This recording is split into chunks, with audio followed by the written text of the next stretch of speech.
National Geographic Television представляет.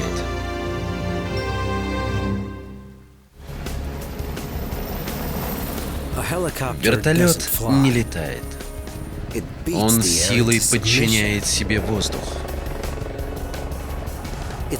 Это боевое оружие, спаситель. Наиболее универсальная летающая машина из всех когда-либо созданных. Чудо инженерной мысли, способное доставить нас практически куда угодно и забрать нас оттуда живыми. Но иногда воздух наносит ответный удар. Мощный, стремительный и смертоносный. Перед вами новое поколение вертолетов, созданных для 21 века. Некоторые называют их супервертолетами. И вот один из них — Augusta Westland EH-101. Как же это механическое чудо преодолевает силу тяжести и властвует в небе? Чудеса 21 века. Уникальные вертолеты.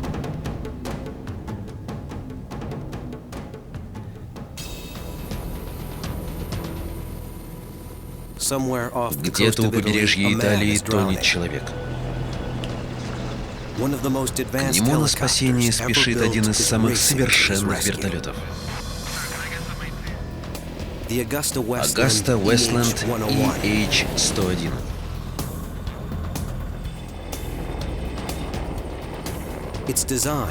Он создан для таких экстренных ситуаций. Лопасти его несущего винта уникальны. Их приводят в движение три самых сложных двигателя из всех созданных человеком. И он огромен. Почти 23 метра от носа до хвоста и 15 тонн веса. Гигант, способный удалиться в открытое море на 1450 километров, летя с максимальной скоростью в 320 километров в час. А когда он обнаружит человека, он сможет побороть ветер, скорость которого превышает 80 км в час, неподвижно зависнув в небе, экономя секунды в гонке, когда смерть держит в руках секундомер.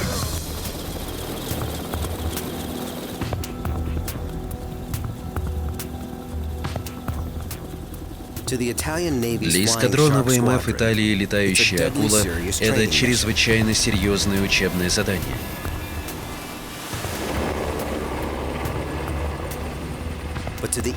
Но для EH-101 это детские игрушки.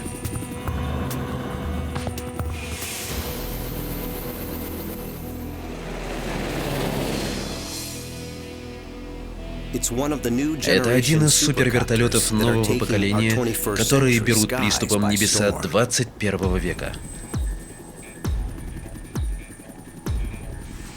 Сикорский С-92,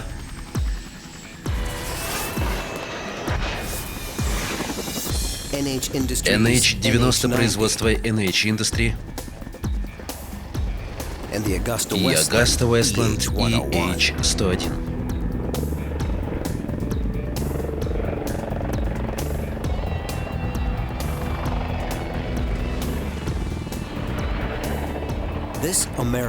Этот американский вариант EH-101, известный как US-101, ВМФ США выбрал в качестве нового президентского вертолета. Получив название «Марин-1» и став летающим овальным кабинетом, он будет совместным творением трех фирм — Augusta Westland, Bell Helicopters и Lockheed Martin. Это будет самый настоящий супервертолет.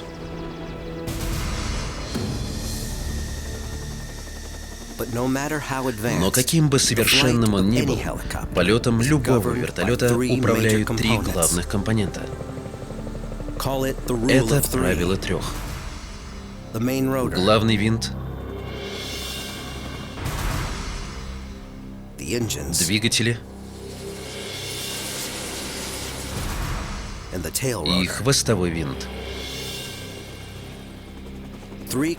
Чтобы вертолет мог лететь, эти три составляющие должны работать сообща.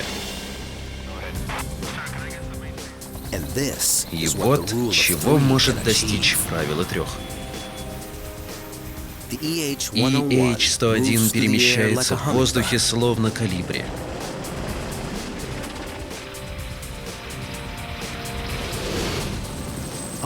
Колибри весом в 15 тонн.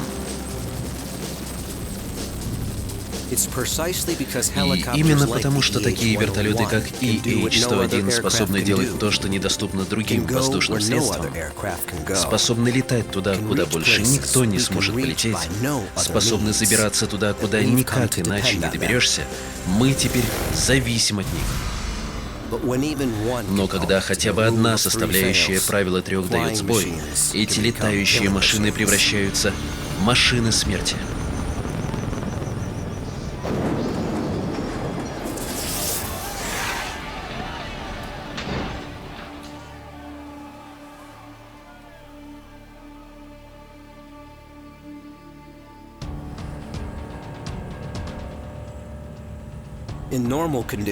В обычных условиях полет на вертолете лишь чуть-чуть опаснее, чем полет на обычном самолете такого же размера с неподвижным крылом.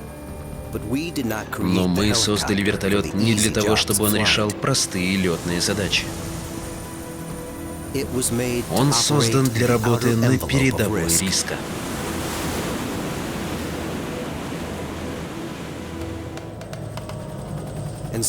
И иногда мы требуем от вертолета слишком многого.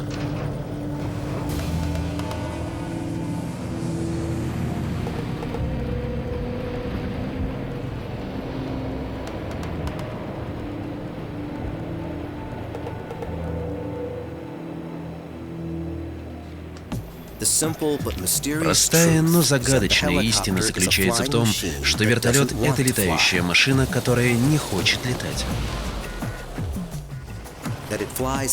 То, что он вообще летает, сродни механическому чуду. Пол Бивер — специалист по вертолетам и пилот. Вертолет, сидящий на земле, скорее способен уничтожить себя, перевернувшись и замахав лопастями в воздухе, чем лететь. Первая составляющая вертолетного правила трех — это главный винт. Самолет с неизменяемой геометрией крыла летает, потому что воздух естественным образом обтекает крылья при движении самолета вперед. Его буквально тянет вперед по воздуху. Винты вертолета действуют как вращающиеся крылья. Когда воздух проходит между ними, винты поднимают вертолет, увлекая стальную птицу в небеса. И главный винт не просто поднимает вертолет, он также двигает его вперед, прогоняя воздух в противоположном направлении.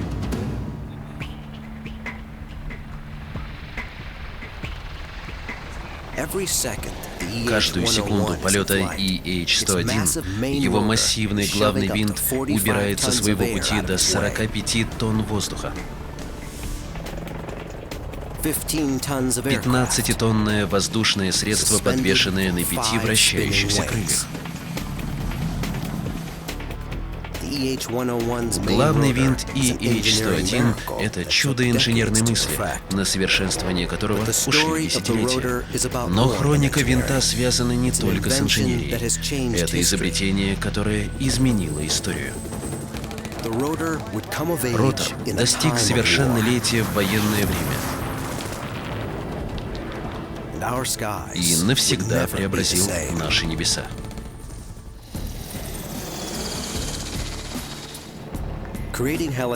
Создавать такие вертолеты, как современные супервертолеты, это все равно, что создавать робота, умеющего танцевать. Мы раскрывали тайны вертикального полета почти столько же времени, сколько нам потребовалось для полета на Луну.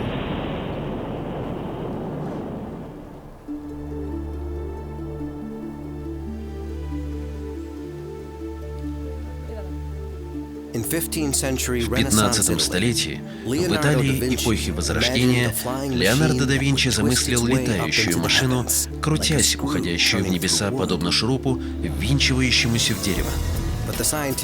Но на пути, ведущем к современным супервертолетам, ученые воспользовались не шурупом, а вращающимися лопастями главного винта. Это первая и самая важная составляющая правила трех, управляющая всем полетом вертолета. В начале лопасти ротора делали из дерева. Такая вращающаяся аэродинамическая поверхность обеспечивала подъем, но не более того. Но спустя десятилетия разработок роторы стали более разнообразными, более выносливыми и в конце концов перенесли вертолет с летной галерки на авансцену конфликта. Этот конфликт длился 20 лет. В нем участвовали 3 миллиона американских солдат. Война во Вьетнаме. Вертолет возмущал лишь период войны во Вьетнаме. Именно тогда в одной зоне боевых действий были развернуты сотни, если не тысячи вертолетов. Во время войны во Вьетнаме в небе главенствовал вертолет производства Bell Helicopters UH-1 или Huey. Это был первый в мире супервертолет, первый американский военный вертолет с реактивно-турбинным двигателем и, пожалуй, с самыми мощными роторными лопастями из всех существующих. Когда я впервые оказался в вертолете Huey и потянул на себя рычаг управления, мы словно упали вверх. Такая внезапная сила потащила нас вверх. Это было удивительно.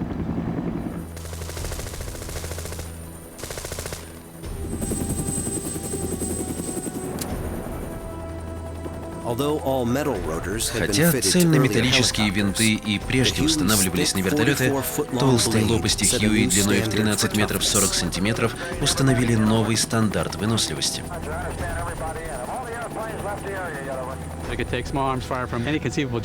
Он мог принять на себя огонь из мелкокалиберного оружия практически с любой стороны, обычно он неплохо выживал. Боб Мейсон — легендарный пилот, ветеран Вьетнамской войны, чья книга «Chicken Hope» рассказывает нам невероятную историю войны и выживания, историю автора и историю Huey. Помню, однажды мне пришлось забирать последнюю партию. Я должен был забрать с собой всех. Все уже были на борту, но был еще один парень, которого, как я считал, мы можем взять с собой. Я не мог бросить этого парня. Его Хьюи был опасно перегружен. У Боба Мейсона был единственный коридор для полета, но ему нужно было лететь прямо на заросли джунглей. Я полетел на эти заросли, надеясь, что наберу достаточное ускорение, чтобы перелететь их. Но мне это не удалось, и пришлось лететь насквозь. Так вот, эта машина может лететь сквозь чащу, срубая верхушки небольших веток своей роторной системой, а за спиной вопят 6 или 7 американских солдат. Да, я люблю эту машину.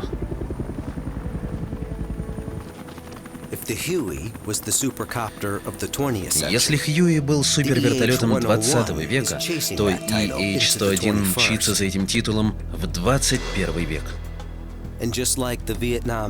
И как и в случае с Хьюи эпохи Вьетнама, так и с этим супервертолетом, лопасти его главного винта — основная причина его успеха. Но в то время как роторы Хьюи были цельнометаллическими, сердцевина лопастей EH-101 сделана из бумаги. Благодаря использованию уникальных технологий и таких композитных материалов, как углерод и стекловолокно, эти винты стали намного легче и выносливее цельнометаллических лопастей.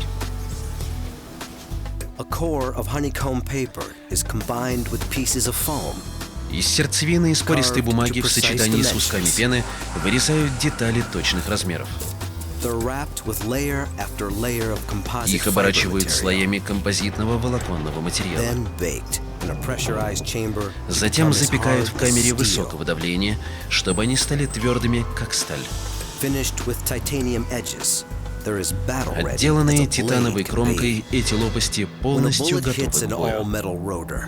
Когда пуля попадает в цельнометаллический ротор, по всей ширине лопасти расходятся трещины. Но при попадании в композитную лопасть переплетенные волокна вокруг пулевого отверстия остаются неповрежденными. А вот что делает эту лопасть поистине особенной — концевой обтекатель крыла. Эта деталь решила две основные проблемы, преследующие вертолеты. в особенности в бою. Шум винтов, могущие предупредить врага о приближении вертолета. И затемнение, пыльные бури, способные ослепить пилота при взлете и посадке в пустыне. Для вертолета нет задачи труднее, чем вытаскивать заложников с вражеской территории, в особенности, когда речь идет о пустыне.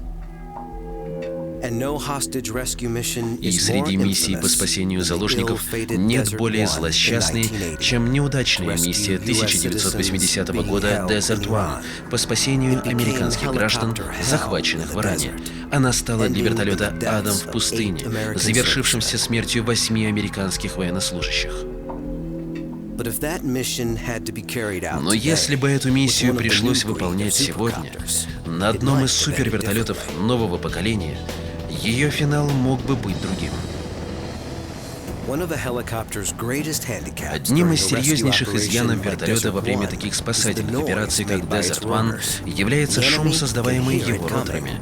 Враг может слышать его приближение. Роторный шум создается в основном кончиками лопастей вертолета, рассекающими воздух со сверхзвуковой скоростью.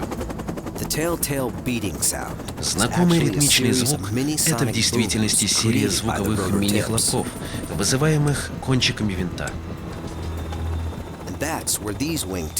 И вот здесь лопасти ротора с концевыми обтекателями имеют огромное преимущество.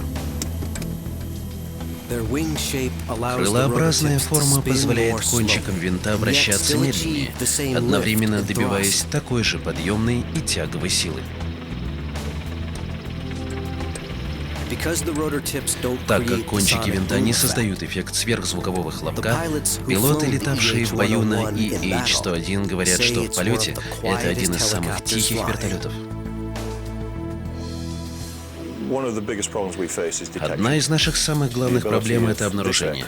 Этот вертолет способен относительно бесшумно подлетать к цели так, что еще какие-то секунды, и мы на месте. Майк Стэнгрум — пилот 28-го эскадрона ВВС Великобритании. Он управляет их новейшим приобретением — вертолетом EH-101. Мы можем в одиночку, уверенно и без страха, отправляться на вражескую территорию.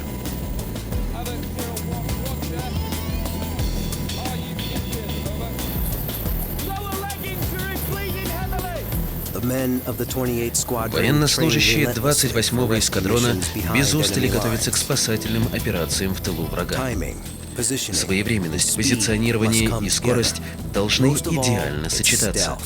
Но ключ к успеху или провалу миссии — это в первую очередь незаметность. Завершающая фаза — вот суть нашей работы. Там может быть враг, там может быть жарко. Если враг услышит их приближение, посадка может оказаться не просто жаркой, но смертельной.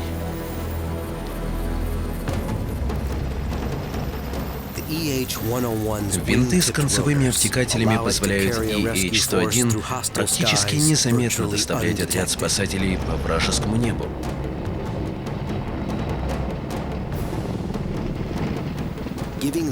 Давая им преимущество неожиданности в игре не на жизнь, а на смерть.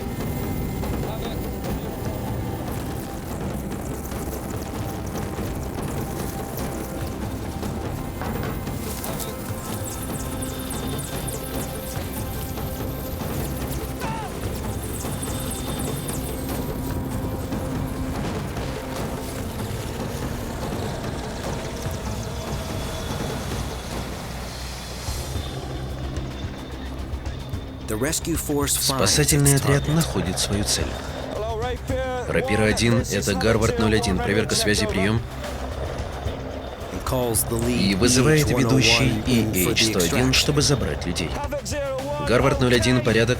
У нас раненые. Парни, 1 минута.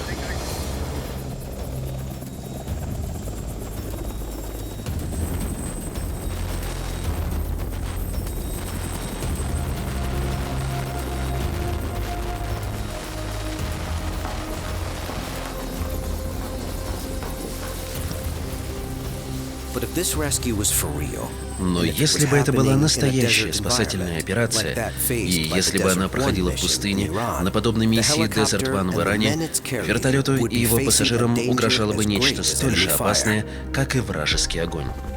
Песчаные бури, поднимаемые лопастями, затемнения, способные ослепить пилота при взлете и посадке, являются главной причиной катастроф вертолета.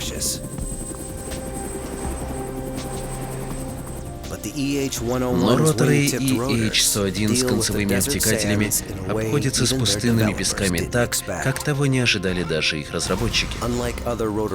В отличие от прочих роторных лопастей, лопасти с концевыми обтекателями сосредотачивают основную силу своего нисходящего воздушного потока на внешней кромке так называемого диска ротора, прорезая в затемнение окошко чистого воздуха, что позволяет пилоту видеть Землю при посадке. Этот эффект называется эффектом пончика. Пилот летит в этой дыре. У него прекрасная видимость, 90% места посадки. И в критических ситуациях он может вполне легко рассмотреть место посадки. И то, что касается песка, в равной степени касается и снега. Роторы с концевыми обтекателями справляются с белой пеленой так же хорошо, как и с затемнением.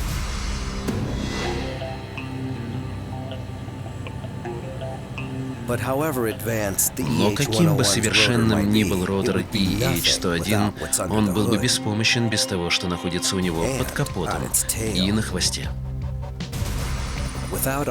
Без мощного двигателя и хвостового винта, управляющего движением, не может выжить ни один вертолет. Правило 3 сталкивает физику с силами природы. И когда все элементы работают сообща, вертолет способен на то, что не мог предсказать даже Леонардо да Винчи.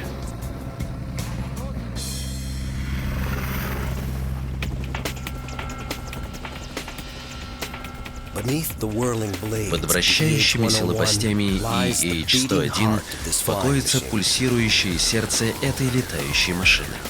6000 лошадиных сил поднимают 15-тонный вертолет в небо. Второй компонент правила 3 — газотурбинный реактивный двигатель. И он не один. Их у вертолета целых 3. Каждый из них величиной с двигатель семейного автомобиля, но сила у него в 10 раз больше. Но тогда как двигатели самолета с неподвижным крылом создают прямую тягу вперед, в вертолете вся энергия уходит на вращение лопастей ротора. Вращающийся ротор, словно гигантский пропеллер, несет вертолет по воздуху.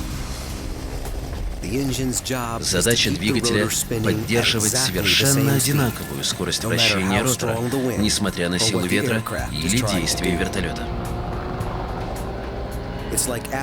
Это все равно, что требовать от мотора автомобиля сохранять одинаковую скорость, каким бы крутым ни был подъем. Двигатели не должны глохнуть, они не должны замедляться, они должны поддерживать вращение роторов, какому бы агрессивному воздействию не подвергался вертолет в небе. И для этого у супервертолетов нового поколения есть двигатели 21 века. Они наделяют вертолет летательной силой, недостижимой для двигателей предыдущего поколения. —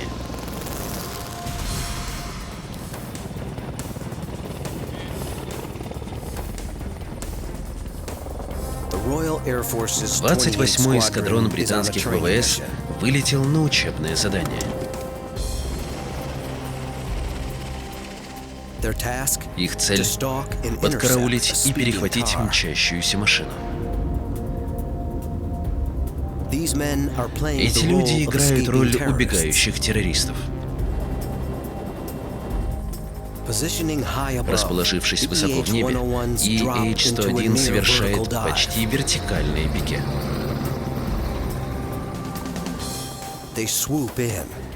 Они внезапно атакуют, всего в 15 метрах от земли, летя со скоростью 320 км в час. Затем вертолет демонстрирует непостижимую воздушную американскую горку. Его двигатели, не сбиваясь с ритма, поглощают шоковую нагрузку этого маневра. Вертолет совершает посадку в урагане пыли.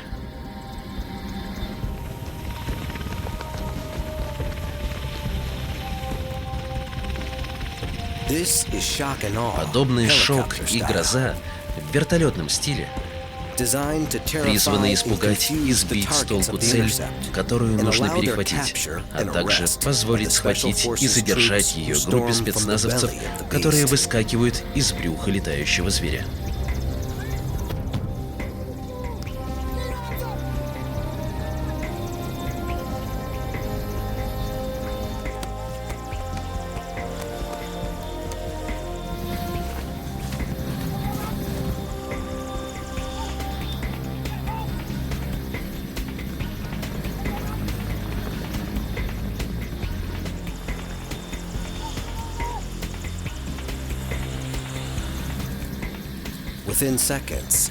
Несколько секунд, и все кончено.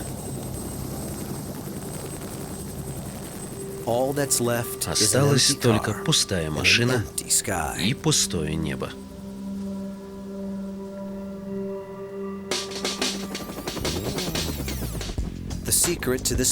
Секрет этого маневра заключается в огромной мощи и компьютерной точности двигателей EH-101. Чтобы разобраться в их работе, посмотрите эти кадры еще раз. В первую очередь, начальные пики. Вертолет падает почти вертикально. Его лопасти вращаются с постоянной скоростью 214 оборотов в минуту, но они почти не отталкивают воздух. Эта часть работы не составляет для двигателей труда. В 15 метрах от земли вертолет выравнивается для атакующего рывка. Роторы немилосердно рвут воздух, отталкивая его в противоположную сторону, чтобы придать EH-101 его максимальную скорость в 320 км в час. Теперь двигателям придется напрячься и точно поддерживать ту же частоту вращения роторов — 214 оборотов в минуту, несмотря на дополнительную рабочую нагрузку. Каждое движение лопастей ротора передается напрямую двигателям бортовыми компьютерами вертолета. Приближается момент, который заставит эти двигатели совершить нечто такое, чего не было ранее. Это невероятная воздушная горка от максимальной скорости до полной остановки и вновь к максимальной скорости. Для меня самое сложное — это заставить вертолет развернуться на 180 градусов и сбросить скорость, которая может достигать 290 км в час до нуля на очень коротком расстоянии. Вы поймете, что это очень агрессивный маневр. Главные роторы сражаются с воздухом. Сначала, чтобы остановить вертолет, затем, чтобы развернуть его, а затем, чтобы быстро посадить.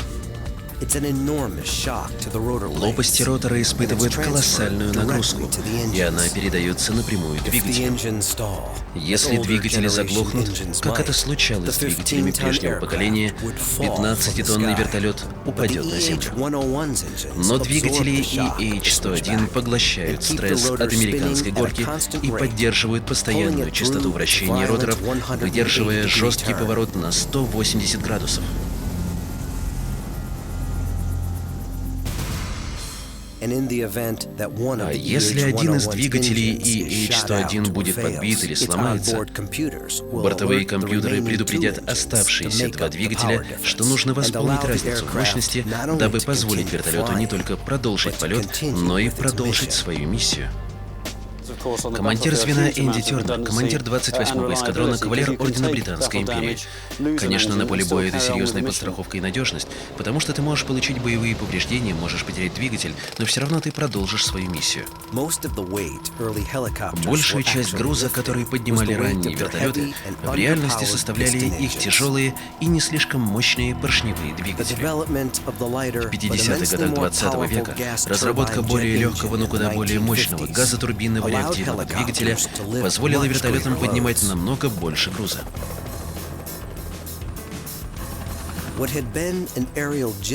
Так воздушный гимнаст превратился в тяжеловоза, перевозящего по воздуху до 40 тонн груза. И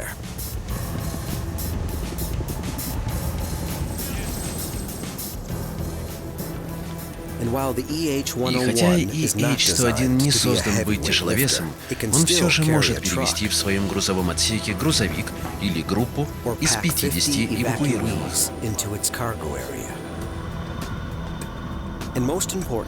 И что самое важное, 3 его двигателя, управляемые компьютерами, позволяют ему зависать совершенно неподвижно при ветре, скорость которого превышает 80 км в час. Это критическое преимущество, когда нужно срочно доставить на поле боя целый взвод солдат. В правиле 3, целиком определяющем полет вертолета, главный ротор обеспечивает подъем и тягу. Двигатель — постоянную мощность. Но без еще одной более важной составляющей, даже новейший супервертолет будет бесконтрольно крутиться в небе. Это последний инженерный секрет, который обеспечил успех вертолета. Хвост, который виляет собакой. И когда что-то случается с этой деталью, берегись.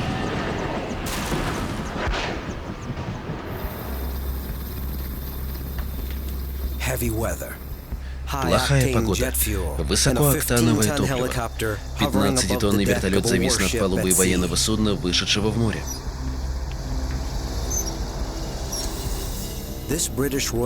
И EH-101 британских ВВС будет заправляться, не садясь на корабль. Это один из самых сложных маневров, каких можно требовать от вертолета, и мало от кого его требуют. Но супервертолеты созданы именно для таких очень рискованных операций. Они экономят ценное время, которое ушло бы на посадку для заправки. Командор королевских ВМФ Ник Кларк, командир вертолетного отряда «Мерлин». Его ключевая роль — это защита войск, оставаться в воздухе 24 часа в сутки, 7 дней в неделю, 365 дней в году, выискивать наводную угрозу со стороны судов и подводную угрозу со стороны подлодок. Во время заправки EH-101 поддерживает точно контролируемое зависание.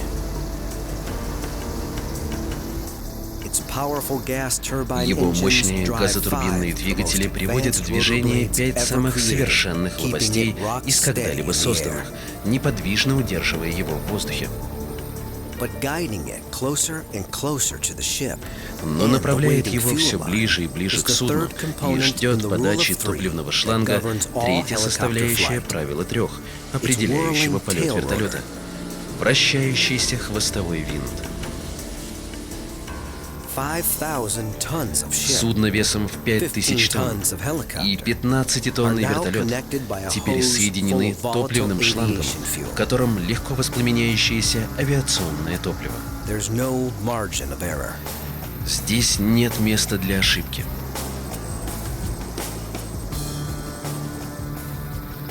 Но EH-101 не колышется в воздухе. Благодаря точному управлению своего хвостового винта. Хвостовой ротор совершенно необходим для полета вертолета. Если хотите, это хвост, который виляет собакой.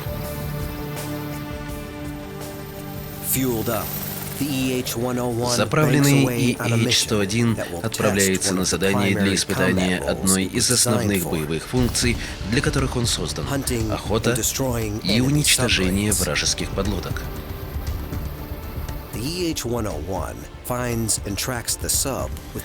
EH-101 обнаруживает и выслеживает подлодку с помощью своего сложного и совершенно секретного бортового сонара.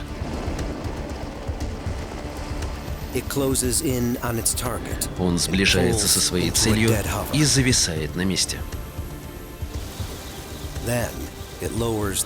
Затем он погружает в воду самый жуткий кошмар для подлодки — сложный многоэлементный опускаемый гидролокатор. Под поверхностью воды это подводное прослушивающее устройство раскрывается подобно высокотехнологичному зонтику, ловя вражескую подлодку в локационную сеть.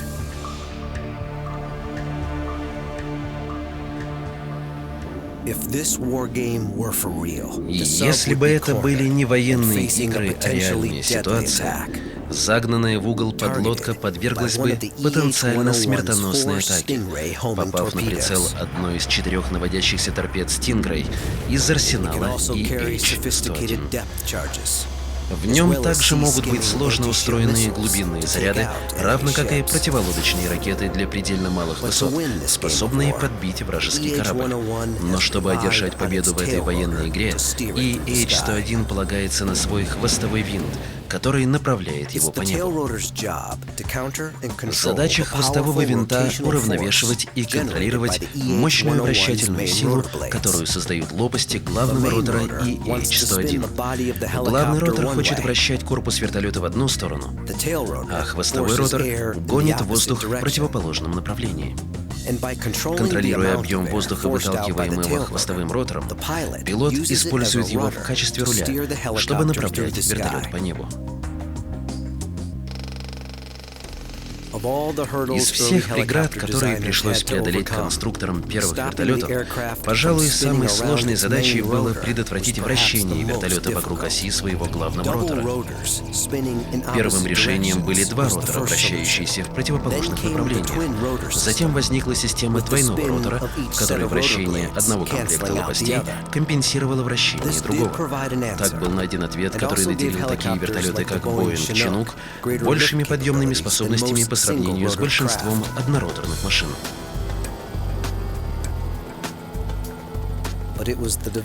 Но именно разработка концепции хвостового ротора наконец придала вертолету уникальную воздушную ловкость. Мы можем выбирать, в каком направлении лететь, куда лететь, в каком темпе лететь. Хвостовой и главный роторы исполняют танец Давида и Голиафа. Но потеря хвостового ротора — это худший вариант событий для пилота любого вертолета. Одна из вещей, которых пилоты боятся больше всего, это потеря управления хвостовым ротором или власти над хвостовым винтом, как ее называют.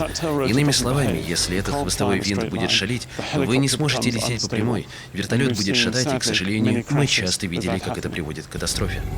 В случае сложных спасательных работ или эвакуации на неровной местности, хвостовой ротор особенно уязвим.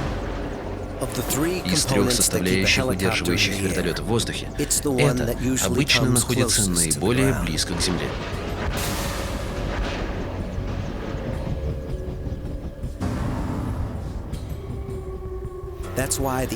Вот почему хвостовой винт EH-101 расположен высоко на его хвосте, более чем в 2,5 метрах от земли.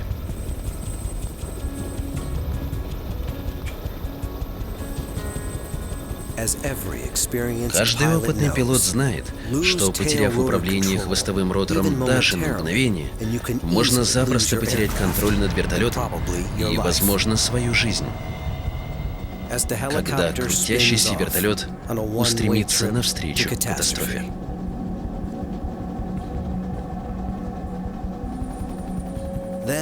И тогда составляющие, удерживающие вертолет в воздухе, крошатся о землю, буквально избивая себя и пассажиров до смерти.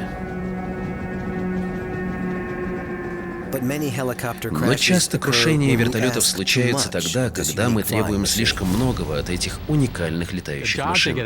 Им поручают очень опасные задания. Мы просим их делать то, на что не способны другие воздушные средства. Например, подняться на вершину Эвереста и забрать с высоты 6400 метров раненого альпиниста, или отправиться в око урагана и вызволить людей, попавших в идеальный шторм. Вертолеты могут спасать людям жизнь. Так их можно доставлять в больницу быстрее, чем как-то еще. Мы ставим вертолеты в экстремальные условия просто потому, что больше никто не может выполнить их работу. Вертолет может пробить брешь в урагане и спасти мужчин и женщин, которые иначе будут обречены на гибель. Вертолет может сразиться с лесным пожаром в самом центре огненного пекла атаковав его водой там, куда не отважатся отправиться ни люди, ни машины. Он может стать воздушной каретой скорой помощи, спасателем быстрого реагирования, когда минуты, даже секунды решают вопрос жизни и смерти. Вертолет — неоспоримый покровитель раненых и больных.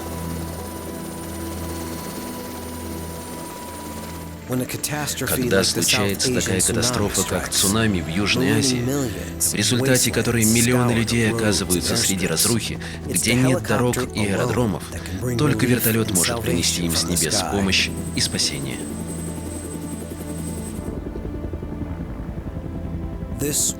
Это была одна из крупнейших воздушных перебросок в истории.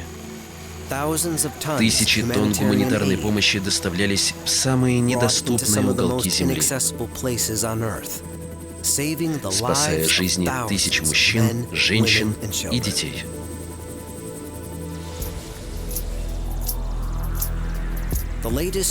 Такие супервертолеты новейшего поколения, как EH-101, расширяют границы вертикального полета. Но есть еще одна составляющая, благодаря которой все это действительно возможно. Человек в кресле пилота. Чтобы управлять движением вертолета в воздухе, требуются обе руки и обе ноги, и совершенная уверенность в своих действиях.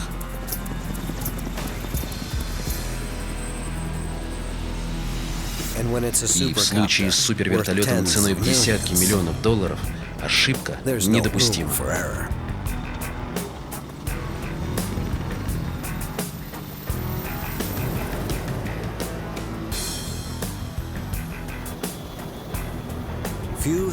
Мало найдется занятий сложнее управления вертолетом в воздухе.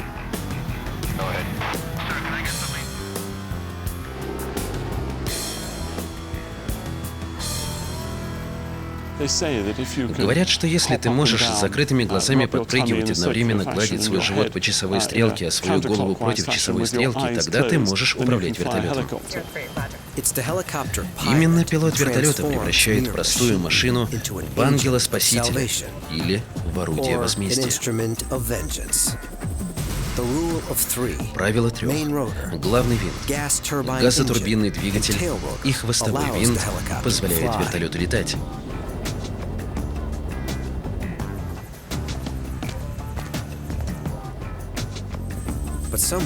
Но кто-то все-таки должен управлять им. В конце концов, все сводится к пилоту. И я думаю, что это должен быть исключительный авиатор. В полете вертолет в любой момент может смещаться вверх или вниз, в стороны, двигаться вперед или назад, или сочетать буквально все эти движения.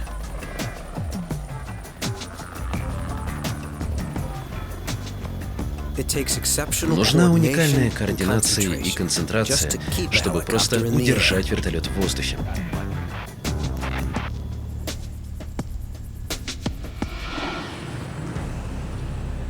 Массимо Порро командует эскадроном номер 1 итальянских ВВС «Летающая акула». Он демонстрирует удивительную связь между хвостовым ротором и лопастями главного ротора. Обе руки управляют главным ротором. Левая рукоять перемещает вертолет вверх и вниз. Правая рукоять перемещает его во всех остальных направлениях. Обе ноги управляют хвостовым ротором, изменяя угол наклона лопастей, чтобы направить машину туда, куда нужно пилоту. У нас есть педали, которые направляют лопасти хвостового винта в направлении, противоположном крутящему моменту главного винта. Это позволяет нам вести вертолет в желаемом направлении.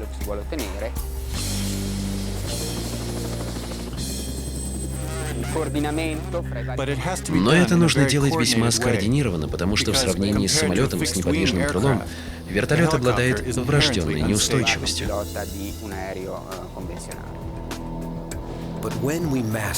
Но когда вертолетное правило трех удается обуздать, Нам открывается зрелище, от которого захватывает дух. Это все равно, что утром надевать костюм, который делает из тебя Супермена. Ты уже не летаешь, ты становишься машиной.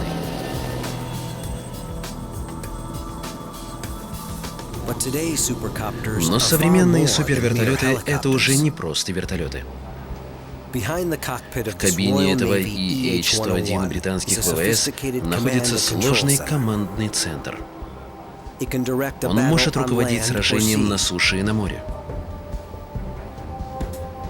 Он может запускать самые современные воздушные снаряды, чтобы уничтожать подлодки или вражеские корабли. Он может проводить разведку и электронное наблюдение.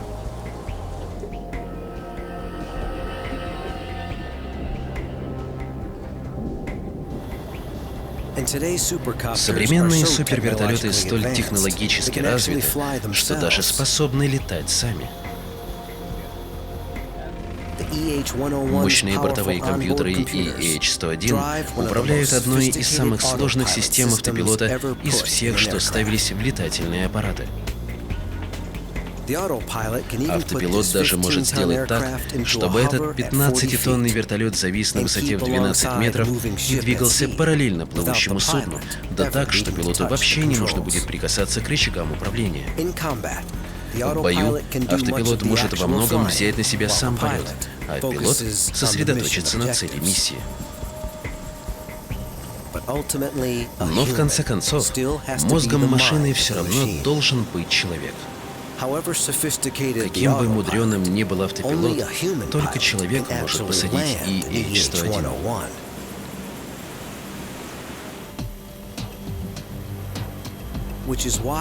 Вот почему у пилотов для подготовки существует свой виртуальный мир.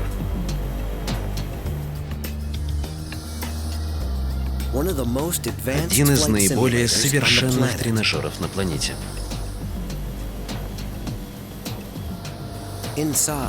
Внутри этой стальной сферы диаметром в 7 метров 30 сантиметров находится точная копия кабины EH-101, дополненная графикой высокого разрешения. Гидравлика под управлением компьютеров точно имитирует движение вертолета в полете.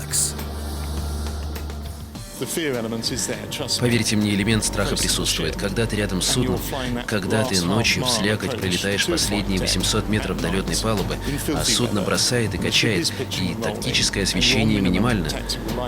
Мне точно было очень страшно в вертолетных тренажерах, потому что они такие реалистичные. Если по правде, я подозреваю, что вылезал из кабины бледный и дрожащий. Примерно $5 миллионов стоит наделить одного пилота навыками, необходимыми для того, чтобы выпустить его из этой компьютерной игры высокой четкости в реальный мир. Но когда ты летаешь на вертолете ценой в $100 миллионов, нельзя допустить, чтобы он упал.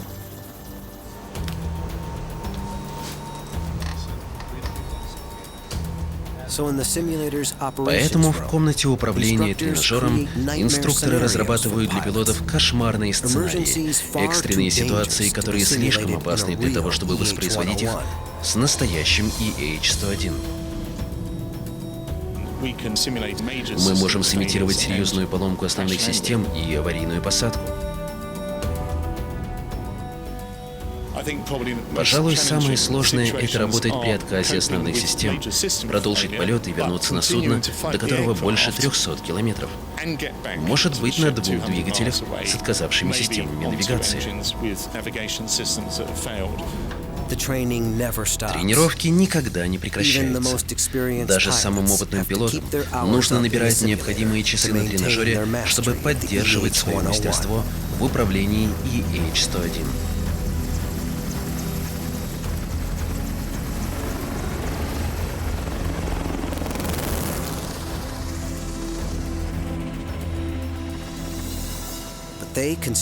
Они не считают себя элитой, просто везунчиками.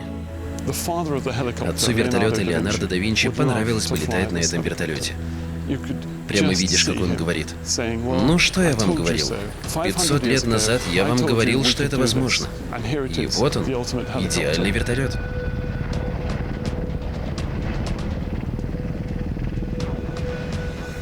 Эпоха вертолетов еще молода, но она удивительна. На войне, в мирной жизни, в минуты трагедии, туда, куда не отваживался летать ни один самолет, летали вертолеты. И теперь наука вертикального полета обрела, пожалуй, свое наивысшее воплощение. Пришло время супервертолетов.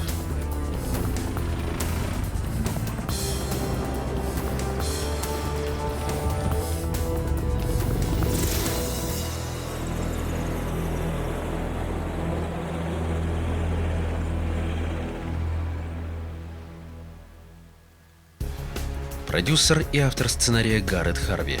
Монтаж Пипа Макбрайт. Оператор Стив Коклин. Производство National Geographic Television and Film.